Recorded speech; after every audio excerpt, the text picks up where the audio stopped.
Lumière sur Jean-Joachim Bissieux, mandataire judiciaire à Dijon, qui s'est lancé dans l'écriture en 2020. Il signe la fin de sa saga d'anticipation avec son dernier roman Rédemption, paru dernièrement aux éditions Jet d'encre. Entre dystopie et thriller, ce dernier tome fait suite à Rébellion et Révolution et suit les aventures de John et Joachim dans un monde ténébreux en plein confinement sécuritaire. On découvre l'histoire avec Jean-Joachim Bissieux. Bonjour.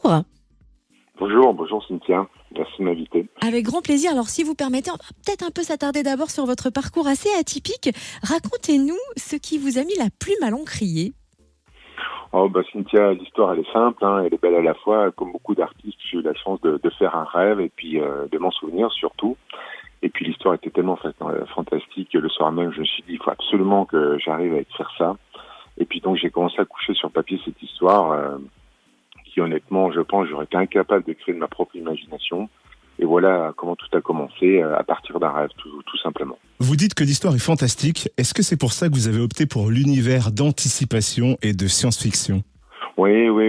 Ça a toujours été un domaine que j'ai beaucoup apprécié. Et je pense que beaucoup de gens de ma génération des années 70, on a été définitivement marqués par la guerre des étoiles, Blade Runner, Terminator. Et je pense que tous ces mondes, ces environnements-là, en tout cas moi, m'ont beaucoup influencé dans ma jeunesse et mon adolescence. Alors avant de plonger dans votre dernier roman, est-ce que vous pouvez nous resituer l'histoire, nous planter le décor, si je puis dire, en revenant sur le début de la trilogie qui a démarré donc avec Rébellion ? Exactement, avec Rébellion. Alors c'est une ambiance un peu mystérieuse. On débute un soir de Noël, on est au bord du lac Léman. C'est l'histoire banale d'un père de famille comme nous tous qui rentre tard de son travail un jour de Noël. Et il va faire Noël avec sa petite famille dans son chalet sur les hauteurs du Jura. Et il va se rendre compte de choses un peu bizarres dans le ciel, une intense activité céleste où les étoiles vont se mettre à se déplacer lentement, à clignoter. Il va se rendre compte qu'en réalité, il ne s'agit pas du tout d'étoiles, mais de vaisseaux. Et il va découvrir en réalité que les États-Unis ont déjà développé secrètement une flotte spatiale, car les États-Unis savaient qu'un jour il se passerait quelque chose et que ce jour-là, ils devaient être prêts. Voilà. Et c'est comme ça que se lance cette histoire, cette odyssée à travers le temps et l'espace. Et avec ce dernier tome, nous voilà sur le chemin de la rédemption. Une nouvelle décennie s'est écoulée. Que se passe-t-il sur Terre et comment vont les personnages principaux, John et Joachim ? Ils reviennent tout doucement. 10 ans se sont écoulés après la Révolution qui a plongé dans le noir absolu la Terre à cause d'une énorme éclipse permanente. À nouveau, la lumière revient et nos deux anti-héros que tout oppose vont être amenés à reprendre du service malgré eux et leur destin va à nouveau se croiser pour une dernière et longue odyssée pour tenter de faire face à une intelligence artificielle de plus en plus envahissante. Et puis ils vont tenter une ultime fois de sauver notre civilisation face à ces méchants robots et face à cette intelligence artificielle. J'imagine du coup que le travail d'écriture a été dense pour une telle trilogie. Est-ce que vous pensez faire une pause parce que vous avez aussi un métier prenant ou est-ce que vous avez déjà d'autres projets d'écriture ?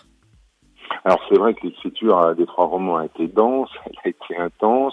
Mais j'avais commencé ce roman il y a plus de 10 ans, donc en fait j'ai pu rapidement finir ce roman.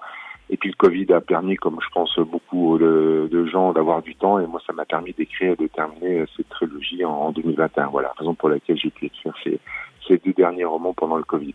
Et où peut-on retrouver ces romans ? Comment se les procurer ? Alors Cynthia, ces romans, on peut les trouver partout, sur Internet, chez tous les majors, c'est à la Fnac, Cultura, Amazon, de sites, bien sûr, puis également en librairie, notamment la librairie Grangier, où j'ai tous mes romans qui sont placés là-bas. Voilà. Et puis ils existent également en e-book pour ceux qui souhaitent lire ça sur e-book. Et est-ce que vous prévoyez prochainement des séances dédicaces dans la région ? Oui, alors on en a prévu plusieurs avec la Fnac notamment. Donc les prochaines séances dédicaces sont prévues en septembre, et pour la rentrée littéraire. Donc le samedi 17 septembre, je serai à la Fnac de Beaune. Et le samedi 24 septembre à la Fnac de Chalon-sur-Saône. Voilà, donc les gens pourront me retrouver là-bas avec grand plaisir. Et d'ici là, où est-ce qu'on peut suivre votre actualité ? Alors autrement, j'ai un compte sur Facebook qui s'appelle Rébellion, tout simplement. Donc là, on peut suivre mon actualité et puis m'écrire si les gens le souhaitent. Voilà, je reste à leur disposition. Merci infiniment Jean-Joachim Bissieux. À nous, en tout cas, après la lecture de ce roman Rédemption, on aimerait beaucoup une version cinématographique. Est-ce que c'est un projet que vous avez ?